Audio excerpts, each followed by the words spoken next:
Welcome to The Explainer. I'm so glad you're tuning in today because we're tackling something that literally separates good cloud engineers from truly elite enterprise architects. So grab a coffee and let's have a real architect to architect chat about the actual foundation of modern cloud engineering. We spend so much time hyping up the penthouse, the shiny new apps and tools, that we completely forget about the concrete poured in the basement. And in this industry, it is incredibly easy to ignore that foundation right up until the exact second it cracks. So here's the big question. Does going cloud native completely wipe out the need for traditional infrastructure knowledge? Let's dive right into this. There's this dangerously common myth floating around tech right now. People think that if you adopt cloud native systems, you're somehow magically absolved from knowing how the underlying infrastructure actually works, like the cloud somehow makes foundational layers obsolete. Well, today, we are absolutely busting that myth. Here's our roadmap for today. We'll map out the cloud-native foundation, dig into core infrastructure fundamentals, explore the realities of modernization and hybrid cloud, talk about how to troubleshoot distributed systems, and wrap up with the massive architectural advantage this deep knowledge gives you. All right, let's start right at the top of this stack with the cloud-native platforms everyone is so obsessed with. Think about how modern cloud platforms are actually built. You've got your cloud-native tools and Kubernetes sitting right at the very top. Underneath that, there's your automation layer. But what's actually holding the whole shebang up? Infrastructure fundamentals. That is your bedrock. All the fancy automation in the world and all those incredibly slick containerized microservices you can spin up in seconds, they are literally just propped up by core infrastructure down at the bottom.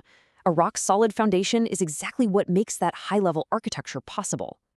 You can see this plain as day when you look at platform engineering.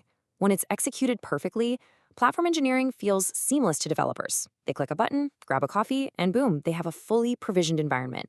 But as architects, we know better. It's not magic. It is just a brilliant, highly complex abstraction layered directly over real, hard infrastructure. If that underlying infrastructure is fragile, the entire self-service toolchain completely breaks down. So let's move down a level, get our hands a bit dirty, and strip away those beautiful abstractions to look directly at the bedrock. If you're out there building scalable cloud platforms, you simply cannot escape these 6 core pillars: networking, operating systems, virtualization, identity systems, security controls, and storage architecture. And hey, these aren't just legacy concepts. They are the literal engines of the cloud. It's crazy how fast a multi-million-dollar Kubernetes cluster will just fall apart if even one of these pillars fails. I mean, without networking, your microservices can't talk. Without storage architecture, your stateful applications crash. Identity systems dictate who has access to what, and virtualization, well, that's the entire premise of cloud computing to begin with. In the real enterprise world, you absolutely need a strong grasp of both the old and the new. You've got the Linux ecosystems driving your modern containerized workloads, sure, but they don't exist in a vacuum. They almost always run right alongside traditional Windows Server and VMware or Hyper-V environments. And this is exactly where legacy issues can severely impact modern distributed systems. Picture this. You've got a brilliantly designed stateless container app that suddenly crashes. Why? Because it's forced to authenticate against a legacy Active Directory identity system that is aggressively bottlenecking the requests. It is a classic gotcha moment that catches junior architects totally off guard. The legacy limits the modern. So the crucial takeaway here is that deploying Kubernetes doesn't just erase your need to understand how the underlying virtual network and operating systems are routing your traffic. Actually, scratch that. It makes it more important. Kubernetes inherently relies on IP tables, DNS resolutions, and storage volume claims.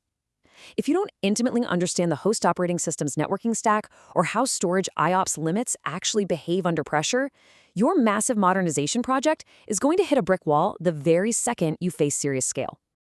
Let's pivot over to the reality of enterprise migrations and hybrid cloud operations, where these dependencies become a total make or break factor for success.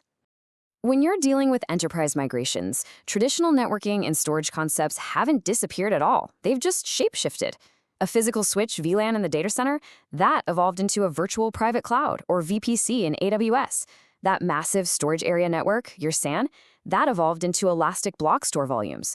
The technology itself changed, but the core principles of subnetting, routing, and block storage remain exactly the same. And operating a hybrid cloud environment is incredibly complex for this exact reason. You're constantly tasked with bridging traditional infrastructure with modern systems during these massive enterprise migrations or Kubernetes modernization projects. Think about it. If your security design doesn't seamlessly bridge your on-prem firewalls with your cloud security groups, you've just created a massive, critical vulnerability. Operational excellence in the hybrid cloud heavily relies on one core skill, an architect's ability to speak both of those languages fluently. Now, let's talk about the ultimate test for any architect. What happens when things go critically wrong and that beautiful cloud abstraction completely fails you? If you've ever tried to troubleshoot a massive distributed system outage, you know exactly how it goes. You have to peel the onion. You systematically step down from the application layer through the automation layer, right down into the underlying networking and virtualization. Think about real-world lessons from major cloud outages. Often, when an entire region goes down for a major public cloud provider, it's not some mystical cloud failure. It's a foundational networking error. For example, a massive global outage a few years back was caused entirely by a Border Gateway Protocol, or BGP, routing misconfiguration. It's practically a running joke in our industry, right? It's always DNS until it's BGP. That is literally Networking 101, taking down the most advanced cloud infrastructure on the planet. Look, abstract cloud dashboards are fantastic for day-to-day management, but faster troubleshooting requires the deep infrastructure insight to know exactly what those dashboards are hiding from you. Take this first case study. A major enterprise experienced a massive modern application failure. Their cloud dashboards showed their containers were running perfectly green, but users were getting hit with severe timeouts. It took an architect with fundamental networking knowledge to look past the dashboard and realize a legacy on-premise firewall rule was silently dropping packets. Now contrast that with the second scenario. A cluster of modern stateless containers kept crashing during deployment. The real root cause? A legacy storage replication protocol on the back end was timing out, which completely stalled the modern workflow layered right above it. All right, let's synthesize all of this and define exactly what gives experienced architects their undeniable edge in the enterprise. Mastering this foundation translates directly into a massive competitive advantage. When you deeply understand the underlying storage architecture and identity systems, you're going to troubleshoot incredibly complex issues infinitely faster. You design much better, more resilient systems because you naturally anticipate where the bottlenecks will pop up. And this allows you to build highly scalable platforms, radically improve operational reliability, and ultimately make vastly superior architecture decisions that will actually stand the test of time. It all really comes down to this core reality of the enterprise cloud. Cloud-native engineering does not replace infrastructure knowledge. It builds on top of it. The cloud is a spectacular addition to your foundational knowledge. It's an evolution of it, but it is absolutely, categorically not a replacement for it. The strongest enterprise architects out there, the ones leading successful, highly reliable transformations, are the ones who refuse to pick a side. They can fluently speak the high-level language of the modern cloud penthouse, the microservices, the service meshes, the serverless functions, while intimately and deeply understanding the bare metal bedrock it all securely sits on. Having that dual fluency, that is the ultimate superpower in IT right now. So I'm going to leave you with this final thought. Before you go and design your next massive cloud environment, really ask yourself, how well do you truly know the infrastructure foundation holding up your own architecture? Is your foundation deep enough to support the weight of tomorrow's innovation? Keep building those fundamentals, and I guarantee your cloud systems will thank you for it. Thanks for joining me on this explainer, and I'll catch you on the next one.